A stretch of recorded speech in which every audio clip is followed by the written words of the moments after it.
It's lovely to see lots of people here. I'm Debbie, kinship carer volunteer, and I usually run two support groups each week, and it's lovely to see some new faces. I'd just like to welcome Holly along tonight to speak to us, and I'll let her introduce herself, and then you can answer questions at the end if that's okay, Holly. Sounds great. Yeah. Thank you. I'm Holly Marlow. I am an adoptive mum. I have a birth daughter who is 8, and then we adopted our second child when he was 13 months old, and he's now 4. There's Zoe and Jake. I'll talk about them quite a bit, I'm sure. I actually also was in a kinship family as a child, which I won't go into a lot of detail about because my extended family are very private people. But just thought I'd share that so that you know that I've had some involvement in kinship care in my life, and I understand some of it. My cousins came to live with our family for several months at a time, several times while I was growing up. Anyway, so the reason I got into writing children's books is because of my son, really, because we were adopting my son, but it was to help my daughter to understand why some children can't live with their birth parents. And in our case, obviously, there were no other extended family members who my son was able to live with. So it's a wider issue for him, and he's had to be adopted. But the main issue was she just couldn't understand why somebody couldn't live with their birth parents, because she's lived with me her whole life and there's never been any risk to that, and she just couldn't get her head around it. So I've always wanted to have a good relationship with my son's birth parents, which, as I'm sure you all know, is complicated. It's much easier said than done. But I want to make sure that he knows that he can always talk to me about them, and that I view them positively, and have empathy for them and that sort of thing. So all the questions that my daughter started asking me during the adoption process made me realise that I needed to explain to her why some children can't live with their birth families in a sensitive way, and I really wanted to be able to kind of control the narrative so that she didn't catch me off guard with tricky questions that I would then answer badly and set her up to say the wrong thing to my son, and in future I wanted to have a right answer for my son. So I turned to storybooks because that's how we address all tricky things really in our family. You know, when she's been starting school, when she was afraid of going to the dentist, we got books about these things and explained to her that it was going to be okay, by likening it to the stories of these characters.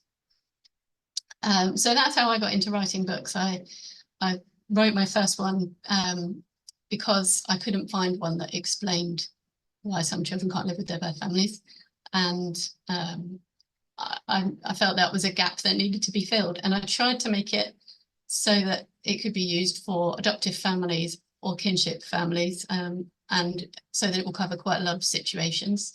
So I will give a bit of a sneak peek into that story. It's Deli Duck, which some of you may have seen.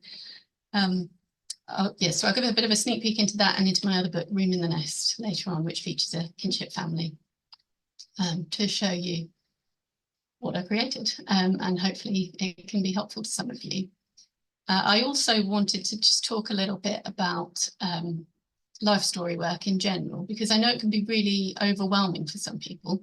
And I'm glad to see that some of you are new to this, so you will hopefully benefit from this, because I know there's a lot of kind of anxiety around it when you're worried you're going to say the wrong thing, and that they might ask really tricky questions, and you just don't know how to start it. A lot of people say to me, I want my child to know their whole story, but I just don't know how to go about it and what to say. So I thought I would try to demystify life story work a bit, and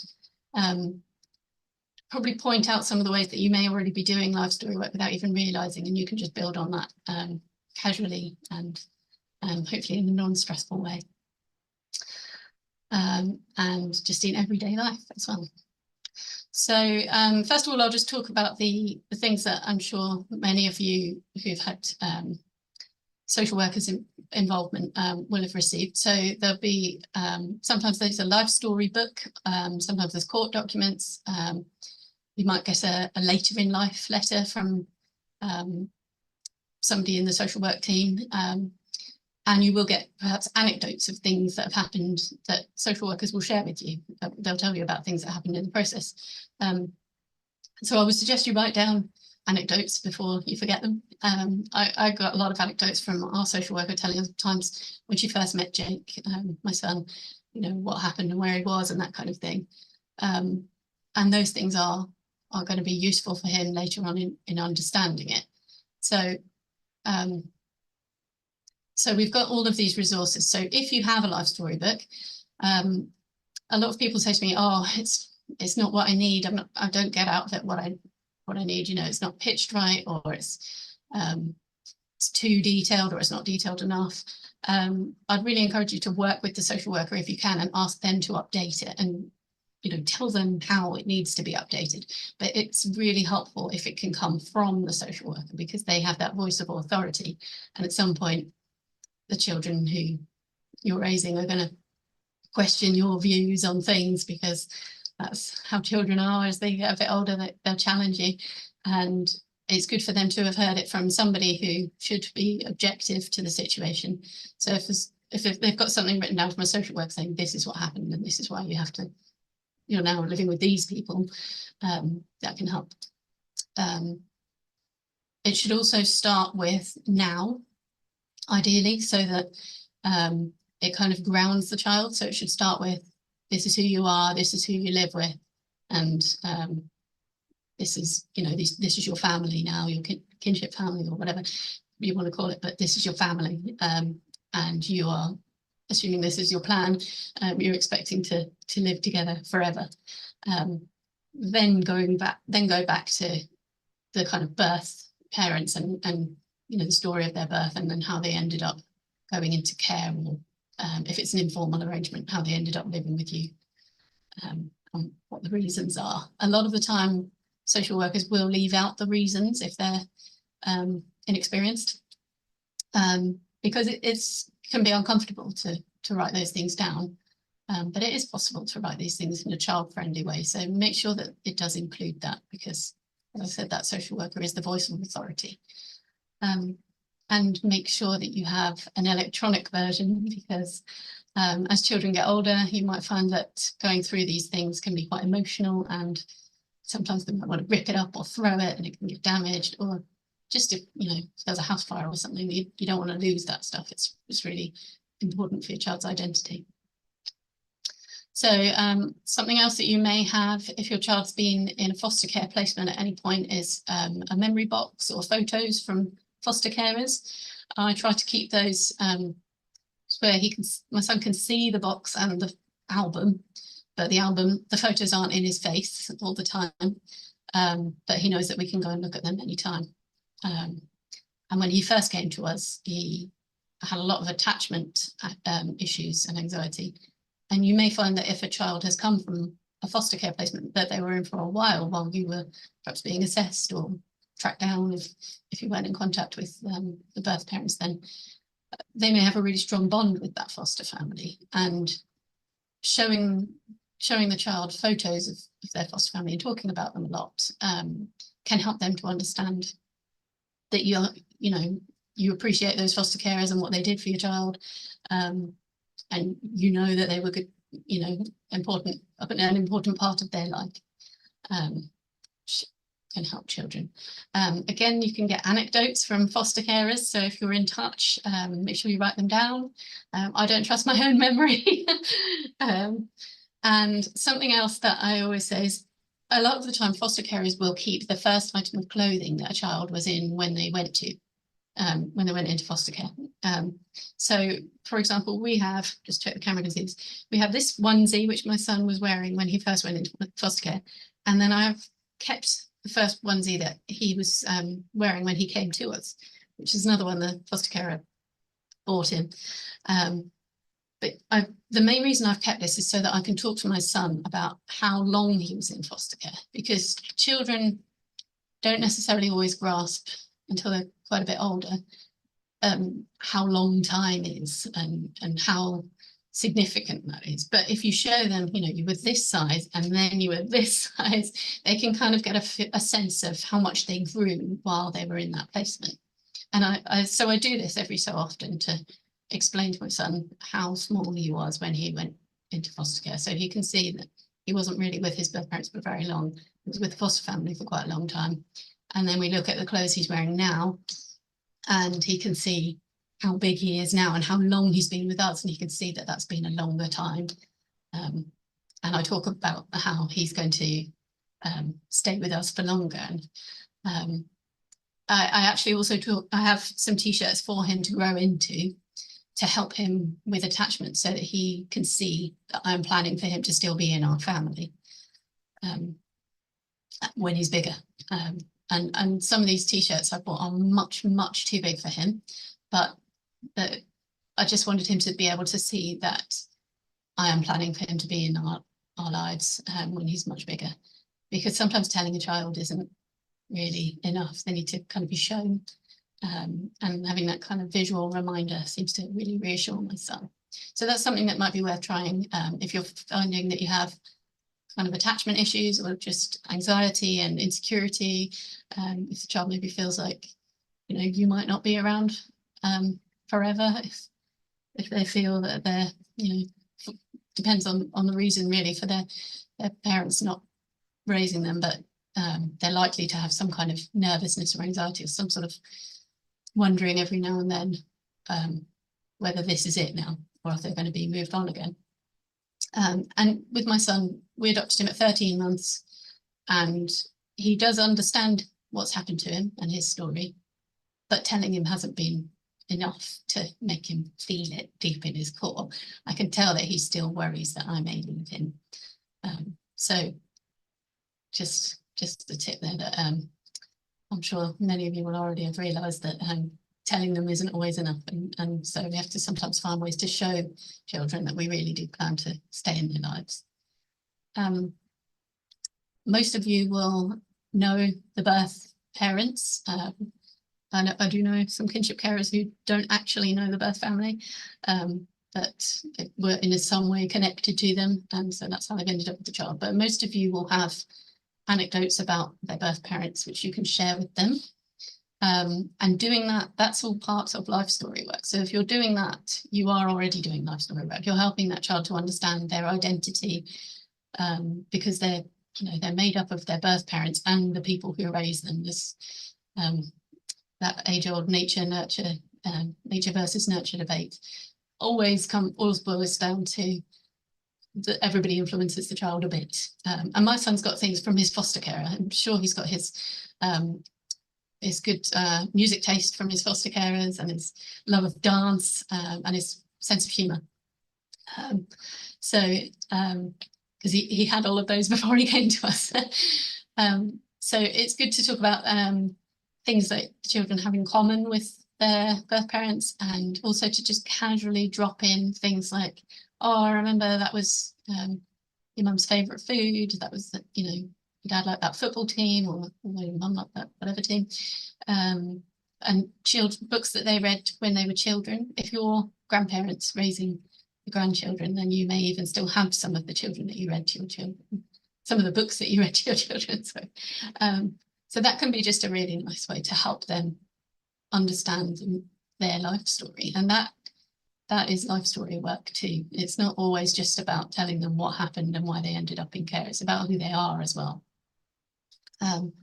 Some children won't want to be likened to their parents if they're feeling let down by them, and that's valid. But just every now and then you can test the water by dropping in some positive or neutral comments, about things that they like or things that they do.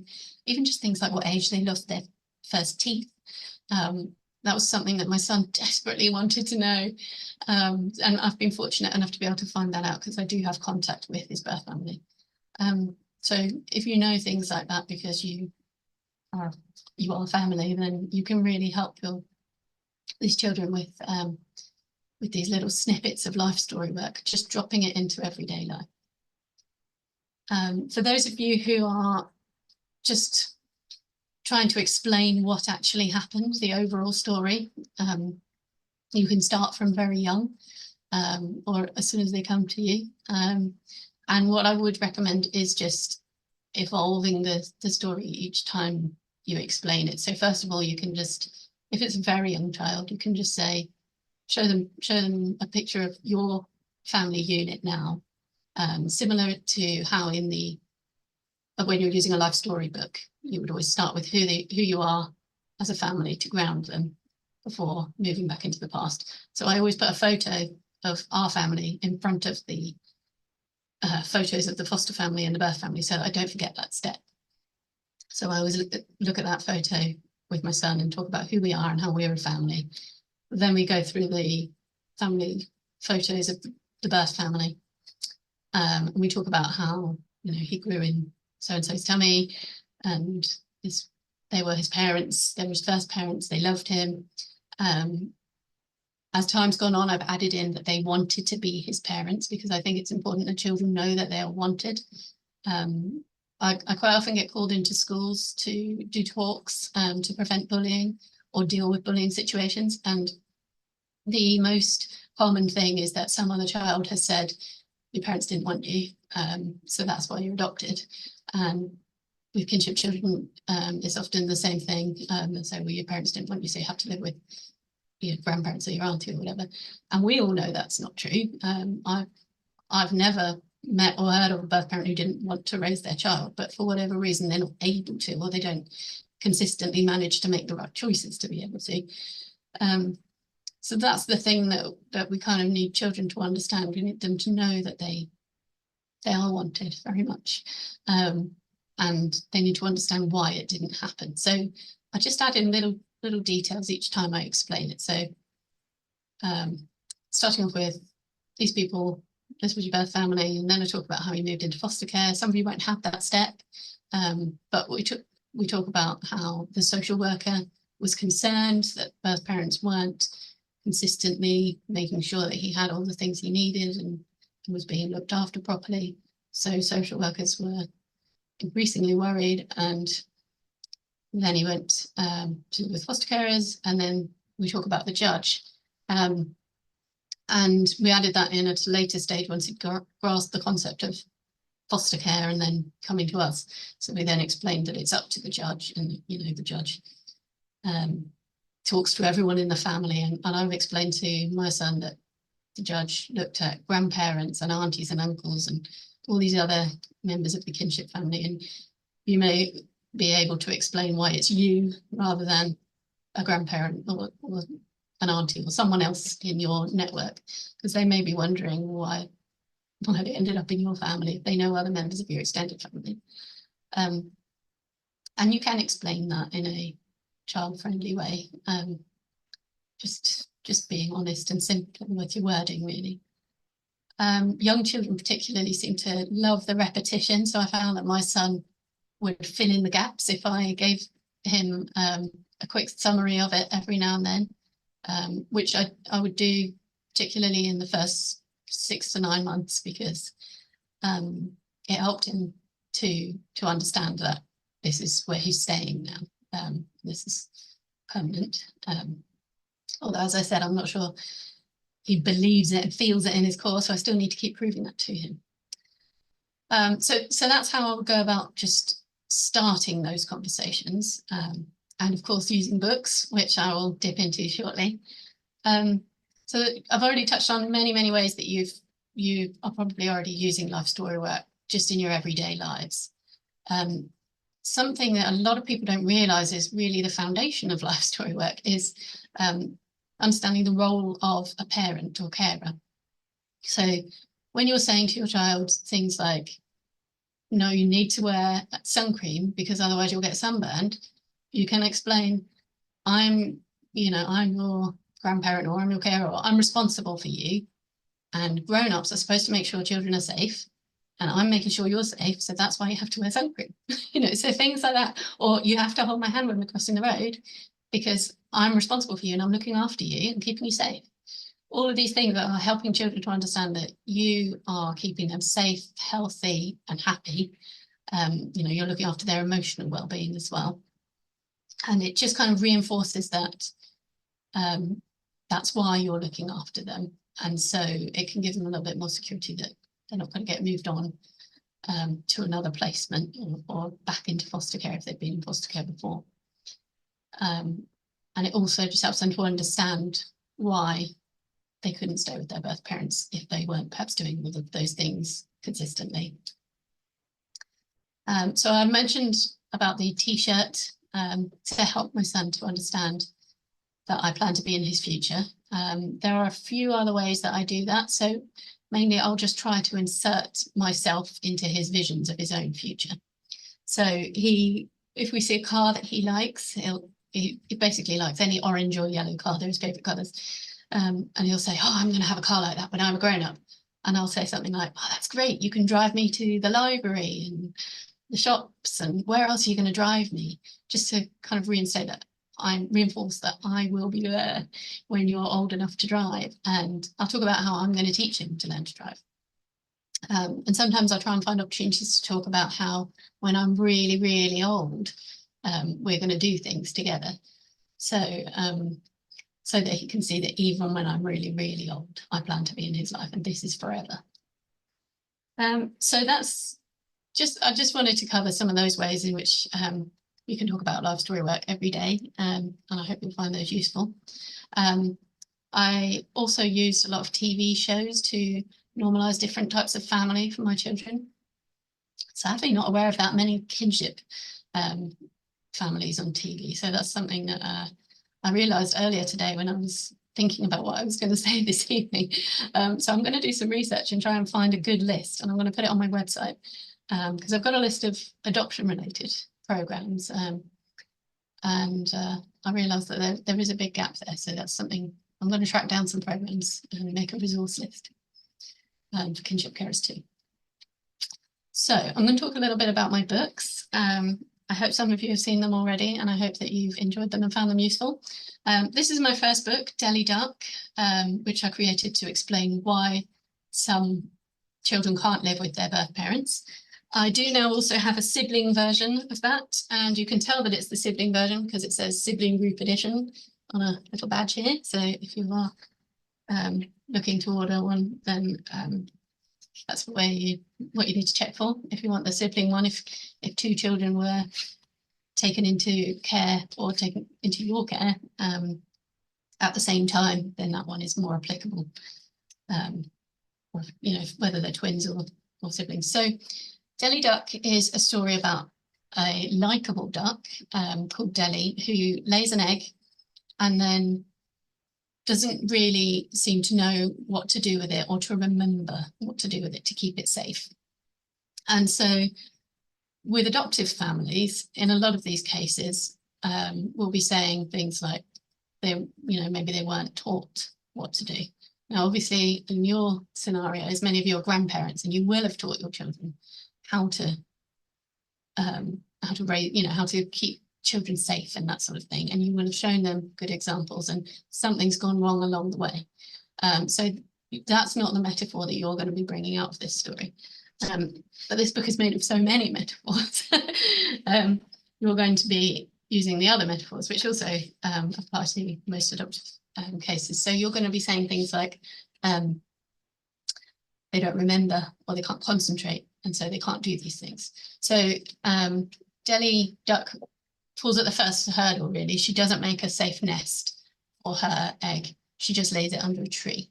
And that can be, you can use that as a metaphor to explain that birth parents didn't create a safe home to raise a child in. And there's a social worker character who comes along and expresses that she's worried that there isn't a safe nest and Delhi's not sitting on the egg to keep it warm. So you can use that as a metaphor to explain that social workers were concerned that even during pregnancy, perhaps, that birth parents may not look after their children properly and didn't have a safe home. And obviously, in many cases, social workers offer quite a lot of help. They should always be offering a lot of help before a child is removed, and they should be trying to do what they can to keep the family together. And hopefully, as your kinship carers, that process has been followed really well because they've found you rather than that child ending up in adoption. So So there will have been things that they've done, like they'll have helped them to find somewhere safe to live. They'll have helped them to make their home safer. Those kind of things. You can talk about that. And that's a metaphor that relates to the social worker Goose character in this story, who helps Delhi to turn her nest from this very unsafe looking nest into a much safer, cozier looking nest. Delhi has an issue where she gets very distracted, and this it doesn't say anywhere here why. So Delhi gets distracted by butterflies and she runs off and chases them and she leaves the egg. You can use that as a metaphor for just memory and concentration problems that could be caused by mental illness, or could be a physical illness, or an addiction. And I think the most common reason why people use this book is to explain drug addiction or an alcohol addiction to children, because Delhi, it's like she can't help herself. She just keeps going off and following these beautiful butterflies. And she doesn't mean to leave her egg behind, but she gets so distracted that she just does. And then when she comes back, she realizes she shouldn't have. And the social worker Goose is there again saying, "You've done it again. You know, I'm worried about this egg. What are we going to do? You're not looking after this egg." So all of this you can use as well to explain any addictions that will have affected the child in utero, because even as an egg, this little duckling is being neglected. And so you can draw comparisons there if it's applicable. And none of this is explicitly said, so that you can just pull out the comparisons that are applicable to your child's story. So also when the egg hatches, Delhi still continues to leave the chick and get distracted by butterflies. She also struggles to find the right sort of food for a duckling. She doesn't really seem to know or remember what kind of food is appropriate, and the social worker character helps her in that respect. But that's another thing where you can either explain that the child wasn't being consistently fed properly, or you can skim over that if that's not applicable to your story. It does show that Delhi is sad. Just checking the matches so you can see a sad little dot there. And I wanted to make sure that I didn't just gloss over the birth parent's feelings, because as I said, I've never heard of or known a birth parent who didn't want to parent and was just totally fine with it. It's pretty devastating for them. So I also didn't want a child to feel like they were just given up, and that their birth parents didn't want to parent them. So that you can dip into, you can kind of skim past it if the child is too young or going through a phase where they can't cope with that right now, or you can dip into that when you feel like they need to understand that you have empathy for them, and that it's okay for your child to have empathy for them, because it is a sad situation and you acknowledge that.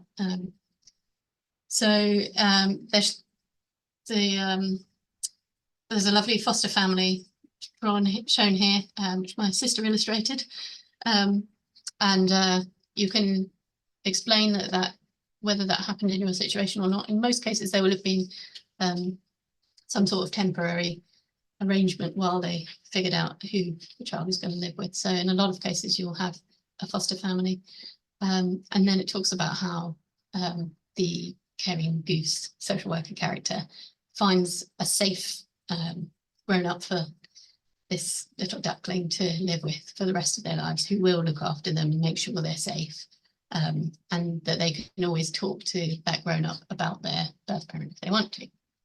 There's also a guide in the back of the book as to how to use the metaphors, 2-page guides. There's quite a lot of detail there, so I won't read it out, but there are more metaphors than those are the key ones that I've just explained, but there's some more little tidbits that you can pull out to start some different conversations with children if you want to, and if you want to help them to understand their story. And I find that quite a lot of the time, my birth daughter or my son's friends will ask me quite personal questions about my son's birth story. And I don't usually want to answer, well, I don't always want to answer those. I share a bit more with my birth daughter, obviously, because she's in our family, and should know her brother properly. But friends of my children, I don't want to be explaining to them in great detail. So I tend to read them the story and say, it's a bit like this, it's similar to this, you know, to kind of draw those parallels, which is a useful way of kind of putting in a little barrier there. So I'm not explicitly saying what happened in my son's story, because that is his personal story. But I am helping them to understand that he wasn't just given up, and, you know, that there's good reasons for this. So that was Delhi Duck. And then the other book I've written, including a kinship family, is Room in the Nest. This is my personal favorite book.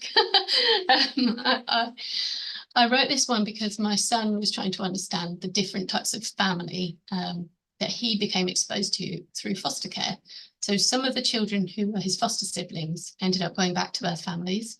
One went to grandparents, and one went into a different kinship placement for a while, and then ended up somewhere else, and some are in long-term foster care. So I wanted him to understand all of these different types of family, and also the response that I got to Delhi Duck made me realise how underrepresented kinship care really is, and also the fact that I was in a kinship family for a while as a child, and yet had never heard the term kinship care or special guardianship or connected carer or anything like that. So I realised that basically there's just not enough about kinship care in the world. So I wanted to create a book that it would explain that, and to help children to understand why they've ended up where they are. So this one has a lot of the same characters, and it starts off with the foster care swans, and it's basically explaining how different children go into, well, why different children go into foster care and end up in different families after that. So it starts off with these foster carer swans building a nest with lots of extra room, and the Caring Goose social worker character is asking them why they've built such a big nest. And they've said, well, they've wanted to have some extra room in case anyone needed their help. And during the story, she brings them various chicks who need a home for a while or for longer. So first of all, she brings them a little baby pigeon whose mum hasn't made a safe nest. And then while the pigeon's staying with them, the social worker character helps the pigeon to make a safe home, and then she's able to go back to live with her mum again. During this point, this part of the story, it talks about how she would go and visit her mum. So if you've had contact, you can use that to explain that that's similar to contact, that is contact, you know, it's similar to what happened in your situation. And you may also have situations where the child came to you for a while or went to foster care for a while and then went back to their birth parents for a while before they finally ended up with you. So you can use that to kind of explain that as well. The story then goes on to talk about some magpies, little baby magpies, who haven't been looked after properly and have been hungry and scared, and left on their own at various points. And so Caring Goose has become increasingly concerned, and it talks about how she has gone to the wise owl for advice. And as I'm sure you can tell, this is supposed to be a judge type character, so that children can understand that the judge is the one who makes these decisions. And it explains why the judge is the one who gets to make these decisions, and that they are kind, yeah, and fair, and that they listen to everybody's concerns, and they talk to all the people who love the children, because the most important thing is to make sure that they are safe. And in this case, the wise owl decides that the best plan would be for the magpie chicks to live with their grandparents. So this is my kinship family, which I drew myself and I'm very proud of.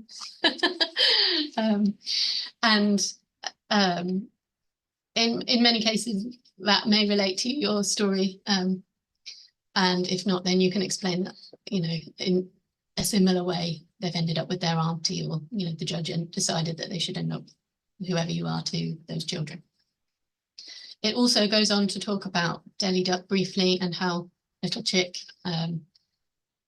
story, just a summarised version of the Delhi Duck book, basically what happened to him and that he had to be adopted. And then it talks briefly about other families. where the chicks have ended up in long-term foster care, or being adopted by the, well, you could use it as a metaphor for being adopted by the foster carers if the child met other children in foster care who that has happened to. It doesn't use the words foster care or adoption or kinship care at all in the story, so that you can use the metaphors to kind of align it with your own story. And hopefully it normalizes different types of family as well as helping children to understand it. So those are my two main books about, well, those are the two books that I've written that are about kinship care or special guardianship. If you've got any questions about them or anything else I've said, then we will go through those in a moment once the recording has stopped. So just one more thing to note is that I do offer school visits, and if you want to ask a child's teacher to arrange one, whether it's just to normalise kinship care or to try and prevent bullying or nip some bullying in the bud, just prevent some ignorance maybe, you can contact me at the site for that is hollymarlow.com/events. There's all the information that a school need on there, so you can give them the link or contact me and put me in touch with the teacher, whatever's easiest. And if you let me know what the situation is, then I can make sure that I avoid any triggers that you might be concerned about, and I can talk to you about what I'll be discussing, so that you aren't feeling anxious that it will make your child feel unsettled.